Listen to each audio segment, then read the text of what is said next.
어제 새벽에 발생한 경북 포항의 지진은 규모 4.6, 지난해 11월 규모 5.4의 지진 이후 가장 강력했습니다. 여진이 아니라 새로운 지진일 가능성도 앞서 전해드린 것처럼 제기되고 있습니다. 부산대 지질환경과학과 김광희 교수를 잠깐 전화로 연결해서 지진의 원인 등을 짚어보겠습니다. 교수님 안녕하십니까? 예, 안녕하십니까? 네, 교수님께서는 어제 새벽 지진이 발생했을 때 부산에 계셨는지요? 예, 저는 부산에 있었는데요. 그 전날 새벽에 너무 늦게 잠에 들어서 네. 지진이 발생했을 때는 잠을 자고 있어서 지진을 느끼지는 못했었어요. 네. 근데 네. 학교에 와서 이제 학생들하고 만나보니까 학교에 그 새벽 시간에 도서관에 있던 학생들도 그렇고 학교 주변에 있던 여러 학생들이 지진을 느꼈다고 얘기를 하더라고요. 네, 이번 포항 지진에 대해서 기상청 지난해 11월 본진의 여진이다 이렇게 밝혔습니다. 그런데 일부 학자들은 여진이 아니라 전혀 다른 새로운 지진일 가능성도 배제하지 못한다 이런 입장인데 교수님께서는 어떻게 생각하십니까? 이번 지진이 여진이 아니고 새로운 지진이다라고 얘기하기에는 네. 아직 조금 이른 것 같아요. 여러 면에서 지금 요번에 어제 새벽에 지진이 발생한 지역에서는 그 포항에서 이제 규모 5.4 지진 발생 이후로 꾸준히 그 지역에서도 지진이 발생하고 있었거든요. 네. 그리고 이제 단층 면해라든가 이런 것들도 그 북쪽하고는 좀 다른 그런 양상을 꾸준히 보여주고 있었고 이번에 발생한 지진도 전에 발생했던 그러니까 그동안 여진으로 발생하던 것과 특히 다르지 않기 때문에 이 지진이 새로운 지진이다라고 얘기하기에는 조금 어려운 것 같아요. 네, 여진이 아닐 가능성도 완전히 배제할 수는 없지만 교수님께서 생각하실 때는 여진이다 이렇게 보시는 거군요. 예, 저는 그렇습니다. 네, 어제 지진의 진앙지를 보면 지난해 11월 지진 때와 비교해서 남서쪽으로 4.3km 정도 떨어져 있고요. 깊이는 9km로 2km나 더 깊었습니다. 이것도 역시 여진과 관련돼 있다고 보십니까?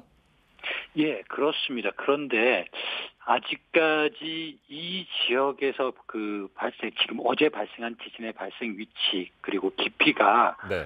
한 9km 정도 되는지 이런 거에 대해서는 조금 더 정밀 분석 결과를 좀 기다려 봐야 될 것 같아요. 제가 기대하기로는 이 지역에서는 조금 더 얕은 곳에서 지진이 발생할 거라고 기대를 했었거든요. 네. 그래서 자료가 좀 더 들어온다 그러면 자료를 좀 분석해 보면 이게 그렇게 좀 깊은 곳에서 발생한 지진인지 아니면 그보다 좀 더 얕은 곳에서 발생한 지진인지 이런 것들을 좀 알 수 있을 것 같습니다. 네, 교수님. 여진은 일반적으로 본진이 발생하고 시간이 흐르면 발생 빈도나 최대 규모가 감소하는 것으로 알고 있습니다. 그런데 이번처럼 규모가 작지 않은 지진이 앞으로도 계속해서 발생할 수 있나요? 그렇죠. 이제 지금 질문하신 내용은 향후에 이 지역에서 이제 이렇게 큰 지진이 또 발생할 수 있는지 이런 걸 물어보시는 것 맞습니다. 같은데, 지금 그 질문에 대한 대답을 하기는 상당히 어려워요. 물론 이번 지진이 과거에 우리가 이미 경험했었던 경주에서 발생했던 지진과는 조금 틀린 점들이 많이 있어요. 네. 처음에 일단 단층의 모습도 경주에서 경주 지진을 일으켰던 단층보다는 조금 더 복잡한 것 같고, 그리고 처음 포항 지진을 발생시킨 원인도 경주 지진과는 조금 다른 것 같아서 뭐라고 예측하기는 상당히 어렵습니다.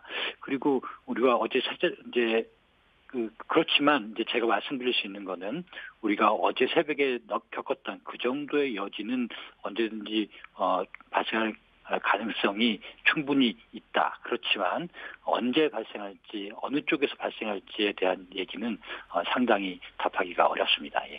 네, 어제 전문가들의 얘기를 들어보면 그 지진이 발생한 지역 땅 속에 단층이 여러 갈래로 깨져 있을 가능성이 있다 이런 얘기들을 하더라고요. 그렇습니까? 사실 우리가 이 지역의 단층이 어떤 모습인지에 대한 정보를 전혀 가지고 있지 않아요. 우리가 가지고 있는 정보라고 해봐야 작년 11월 15일 이후 본진이 발생하고 나서 그 이후에 여진이 발생하는 모습을 봤을 때 이 지역의 단층이 어떻게 생겼겠구나.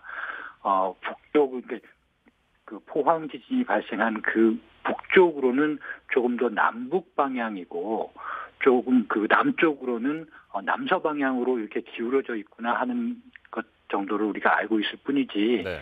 구체적으로 이 지역의 단층이 어떻게 자세하고 있는지는 이제 막 알기 시작했거든요.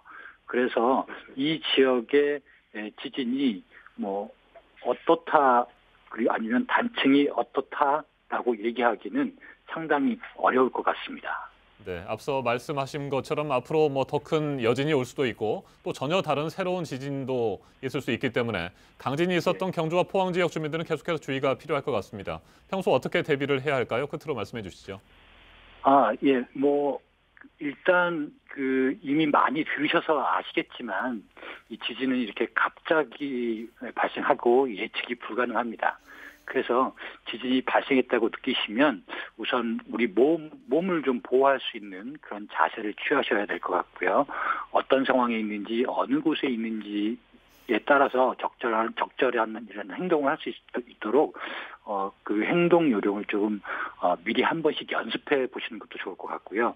장기적으로 본다면 이러한 지진에 대해서 어떤 그 정부나 관계기관에서 어떤 대응책을 마련하고 시행하고 있는지에 대해서도 꾸준히 관심을 가져주셔야 할 것 같습니다.